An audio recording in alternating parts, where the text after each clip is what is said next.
Project Horizon, the first lunar fortress, U.S. Army Lunar Operations Center, Tranquilitatis Basin, July 4, 1967. The American flag didn't flutter. It hung still in the vacuum. But the men inside the underground base celebrated quietly, their suits off, their uniforms crisp. Above their heads, buried 30 feet beneath lunar regolith, glowed the seal of a mission that officially didn't exist. Project Horizon, America's first military base on the moon, and no one on Earth knew it was already operational. The real beginning. In 1959, the U.S. Army submitted a 100-page plan to the Pentagon. Its title, the Project Horizon, a U.S. Army study for the establishment of a lunar military outpost. The goal: establish a permanent moon base by 1966, house 12 military personnel, expandable to 30, maintain tactical control of space.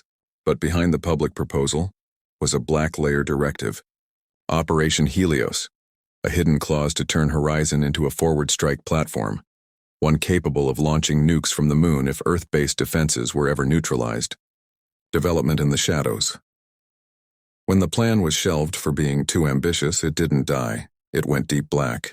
Funds were rerouted through Project Iceworm, Greenland-based cover, NASA high-orbit logistics, private aerospace contractors like Convair, TRW, and North American Aviation. By 1963, a series of covert Saturn I test launches delivered base components into low Earth orbit. In 1965, a modular habitat was secretly sent to the moon under a disguised surveyor program. Within 18 months, Horizon Alpha was assembled beneath the surface, shielded from radiation and radar. The first soldiers arrived July 4, 1967. They didn't salute the Earth. They reported to a military chain of command under the Joint Special Tactical Control, JSTC.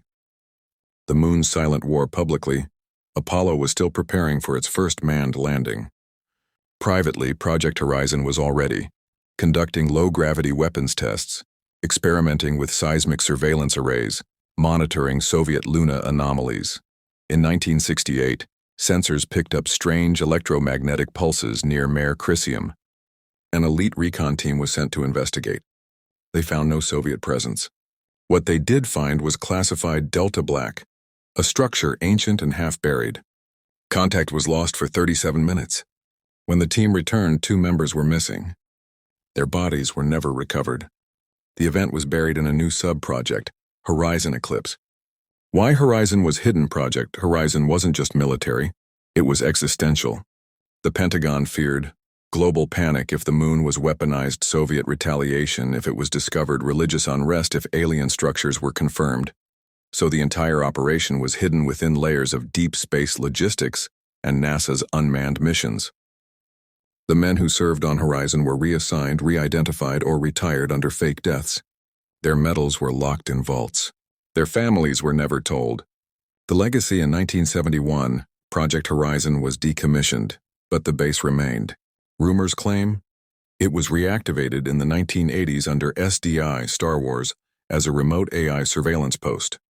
That in 1994, the base recorded an artificial signal beneath the Shackleton crater.